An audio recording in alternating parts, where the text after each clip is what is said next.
A new Democrat MLA is accusing the Liberals and the Green Party of overreacting to the accidental draining of Downton Lake near Lillooet. Harry Lally, the new Democrat MLA for Yale-Lillooet in the past legislature, says it's been blown out of proportion.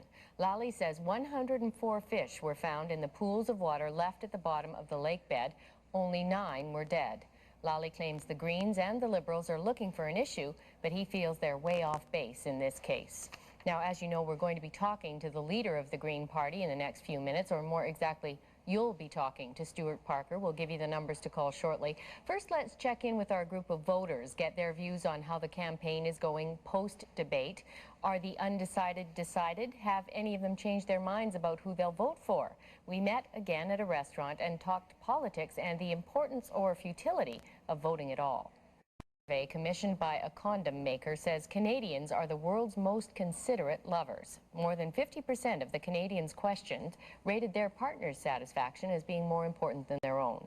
At the other end of the scale, the Americans, who, according to the survey, have the most sex. They also were rated as the most inconsiderate lovers.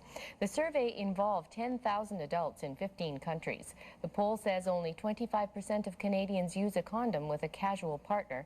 That's compared to 82% in Thailand. Canadians are rated as the 10th best lovers in the world. The French rated number 1. Time for a short break now, and then Green Party leader Stuart Parker will be here to take your calls, and here's how you can speak to him. In the Lower Mainland, the number to call is 280-VOTE, 280-8683. If you're calling from elsewhere in the province, you can call toll-free 1-800-663-5119. Back in a couple of moments.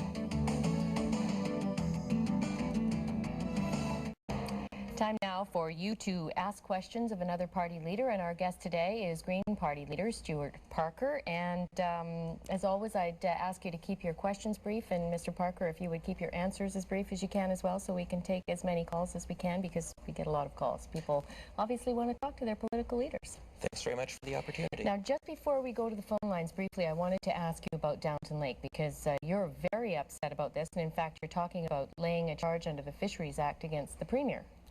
Yes, we're concerned about Downton Lake because it's not an isolated incident. We've been monitoring what's been happening to the Bridge River salmon run now for a number of years, and for us, Downton Lake is just another warning sign, and it's a disturbing warning sign. What we've seen, especially when Mr. Clark was the minister responsible for hydro, were some atrocious behaviors by people administering the system, flushing out of Carpenter Reservoir as well as Downton Reservoir. In one case, a spillway was opened right into the Bridge River rather than the Seton River, and a spawning run that was coming up through the old Bridge River was also seriously damaged. And at that point, the Federal Ministry of Fisheries actually looked into it and went to BC Hydro's offices and took a number of files and information because they were so concerned about the pattern of consistent mismanagement on the system. Did you lay any charges then, or were thinking about laying any charges then? Because I must confess I'm a little confused about what the disaster is here. We've heard that there were 104 fish in the bottom of this artificial lake still in the water. Only 9 of them were dead. And this lake is an artificial lake, and it's lowered every year. It was lowered a bit lower this year, but it's lowered every year. So I'm sort of wondering why now, as opposed to perhaps before? Well, one of the reasons why now is obviously because it is an election, and this is one of the best opportunities we have to raise what has been taking place in the Bridge River system over decades. And what we've been seeing over the past few years is consistently lower levels in the reservoirs as they continue to be flushed out. The other thing is that I think we have to start taking our fishery resource much more seriously. I don't care about the numbers. The fact is that the government was negligent and could have killed a considerable number more fish. I think the fact that there were only 100, I think the fact that there were only 104 fish in Downton Reservoir begins to speak for itself, because the Bridge River, prior to the conversion of the system, was a bigger contributor to the Fraser River salmon population than the Adams Lake and Adams River salmon runs are now. Okay, let's go to the phones. Lois from Enderby, you have a question for Mr. Parker? Yes, I have. Your feelings on how can we trust Gordon Campbell when he said he was going to increase funding for post-secondary education, and now we find that he will be cutting instead? Well, I think that's a fairly typical behavior. I think one of the things that you have to look at is what kind of a record parties have, not just when they're in the legislature, but what the individual candidates and party leaders have done outside of the legislature. And one of the reasons that we're running the kind of slate that we're running in this election is that there are individuals, like our candidate in Comox Valley, who has been working through the North Island Students' Union now for 2 years, trying to get tuition fees under control, and has been acting as an advocate. I think there's no special formula for being able to trust politicians. I think you've got to look at what happened before they got into politics and go from there. And with people like Megan Curzons on our slate, I think we've shown a really good record of commitment to keeping tuition fees down. Jason from Campbell River, your question for Mr. Parker? Hello, Jason? Jason is not there. John from Port Alberni, are you there? I'd like to know, Mr. Parker, what your party intends to do with the ever-increasing poverty rolls in British Columbia. I haven't heard any party really address that issue, and I'd like to know what your views are on those issues. Well, we've been trying to scream from the rooftops about this. We're really concerned about the fact that that most welfare recipients were better off under Bill Vander Zalm and Rita Johnston. And the fact is that unemployment is a problem. We have a lot of strategies for bringing back resource sector jobs and fisheries jobs, but we've also got to ask, what are people going to do before we manage to get them back to work? And we've got a program whereby people who are on social assistance have their social assistance indexed to the rate of inflation. We want to set up an inquiry to find out how much income British Columbians need in order to live with dignity and raise their children with dignity, so that we can provide that to people on social assistance. And we think it's a really high priority. Glenn Clark and Gordon Campbell talk about representing the middle class. I think whoever wants to be Premier of this province has to talk about representing all British Columbians, and that includes the 10% of us who are unemployed. Mark from Nanaimo, your question for Mr. Parker. Hi, Stuart. Oh, hello, Mark. I have a question. How do you feel about the fact that there are so many mayors running in this election, all under the Liberal banner? Well, I think it's interesting, and one of the things that we see with Gordon Campbell's community charter is that he's talking about increasing the powers of municipal councils, but rather than increasing them at the expense of the provincial government, they're being increased at the expense of the rights of individual voters. And people have fewer rights to appeal their decisions to a higher level. They have fewer rights to appeal zoning decisions, and we are concerned because we don't want to see a power grab by municipal councils. I think we have to balance local democracy with the rights of local citizens to get redress at the provincial or federal level when a council goes wrong. Victor from Castlegar? Yes, ma'am. Hello. Hello. Hello. Yes, okay. Now, I see this all kerfuffle over this reservoir down in the Lower Mainland. I would like to know what your proposal is on this High Arrow Reservoir near me. We have a 70-foot tide once a year type of thing, and I'd just like to know your views on the Columbia River Treaty. Well, I think what we've got to do is start reclaiming some of the land that has gone under for the Columbia River Treaty. And our candidate, Andy Shadrack, has been working now for the past 2 years to get redress for people who were property owners on the Arrow and on the Duncan. And we'd like to see the Kinley Side Dam and the Duncan Dam come down. Those are not power-generating dams. What those dams do is they hold back water that we then put into Cooley Reservoir in Washington so that the Americans can generate power.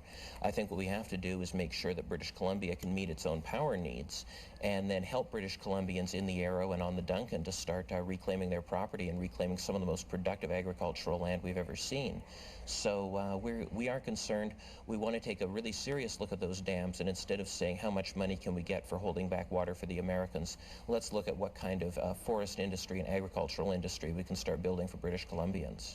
Let's take a short break now, and we'll come back with more of your calls in a couple of moments. If you're on the lines, hang on. We'll be right back. Here are the numbers that you can speak to Stuart Parker at today. 280-VOTE, 280-8683 if you're in the Lower Mainland. If you're not, 1-800-663-5119.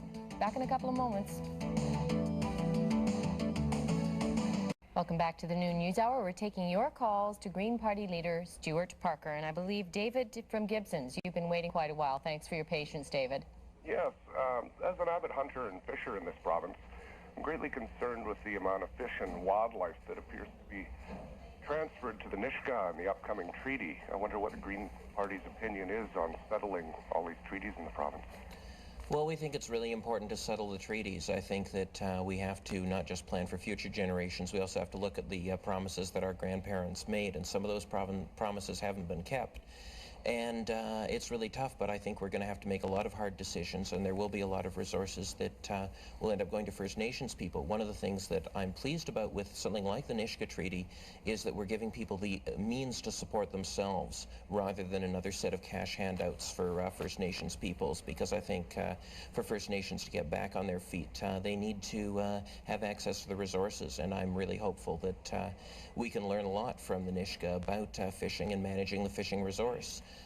Just on the hunting and fishing front, we think it's really important to have a forestry strategy, to have a land use strategy in this province that isn't just concerned about forest jobs or isn't just concerned about logging jobs, that we're concerned about all of the jobs in our forests. And those jobs include hunting, trapping, fishing, and tourism jobs. And the Green Party is putting forward a plan where everybody whose job depends on the land base is treated on an equal footing. Shirley from Greenwood. Hello. Hello. Yes, Mr. Parker? Yes? I was wondering how you feel about Mr. Campbell cutting out the income tax, homeowner's grant for senior citizens and handicapped people and stuff. Well, we're really concerned about what's been happening to the property tax system. We're dead against what Mr. Campbell wants to do, but we're also concerned about some of the measures the NDP have taken over the past couple of years, where people are now being taxed for preserving standing forest on their property. And there are a lot of people who've been preserving habitat on private land and taking the initiative themselves, whose taxes have increased by as much as 400% because we're now taxing the value of standing timber. We'd like to see tax breaks for people who are preserving habitat and for people who are preserving the historic character of our communities with their property. I think we have some very creative people in the tax assessor's office, surprisingly enough, and a lot of work had been done in the South Okanagan, especially in Oliver, where tax assessors were giving people rebates and reductions for preserving habitat. And I think we've got to unleash that creativity so that we can have a tax system that's sensitive to individual people's needs and to the needs of their communities. Sharon from Fort Fraser. Hello. Yes. Your question for Mr. Parker. I'd like to know about his women's issues. Right. Well, Anything in particular or just generally?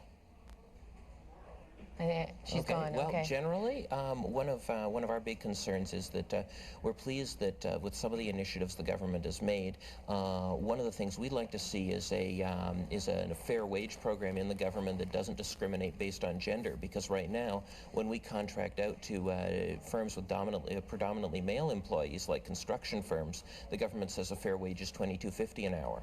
And when it contracts out work to firms where the employees are predominantly female, such as in the social services sector, we find the government says a fair wage is $7.50 an hour.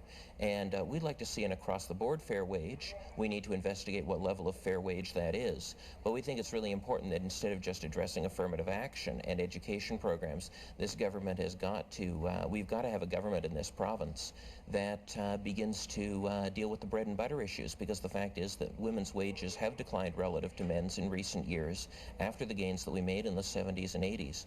And we've got to look at turning that around, and the government can start at home by providing across-the-board fair wage policy, and also start providing some on-site childcare for female employees and for male employees who are single parents, so that people don't have to enroll their kids in a provincially funded daycare program away from work, so the government can start providing some spaces for people at work so they can participate better in the rearing of their children.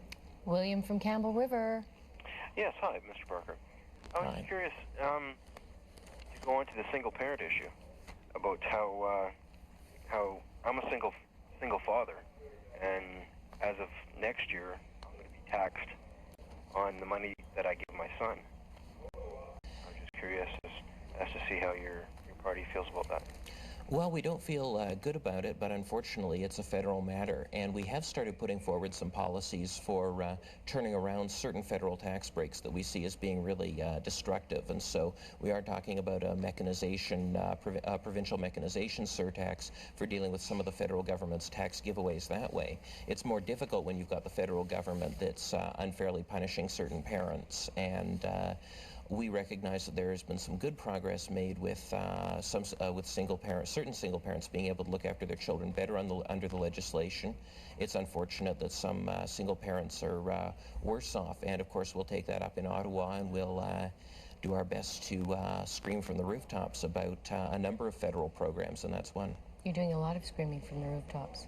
Well, that's our job. I think it's really important that we don't just have politicians in the legislature, that we have advocates who are speaking out for specific constituencies that often don't have a voice. Okay. Anthony in Richmond, your question for Mr. Parker.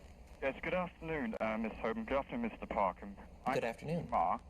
And I wish to talk about environmental issues, specifically clear-cutting. Now, I haven't really heard other party leaders addressing this issue. What steps have you taken to conserve trees in BC and to seek alternate forms of wood consumption, please? And I'm afraid we're going to have to make this a brief one. This is obviously a complex and important issue, but your answer is going to have to be brief. Mr. Well, Parker. we're starting with a no to clear cutting, simplifying the Forest Practices Code and turning it into a code of yeses and nos, beginning with a no to clear cutting. We'd also like to see more labor-intensive forestry. There are a lot of skilled people like fallers who have been pushed out of the forest through mechanization. We need those people back in the forest. We need their wisdom. We need their experience on the land so that we can create more jobs with a reduced cut. Thank you very much for joining us today, Mr. Parker. Thank you. And that is all the time we have. Thank you for phoning in. If you're holding on the lines, waiting to get through, I'm sorry, but we can't take your call today. But just relax and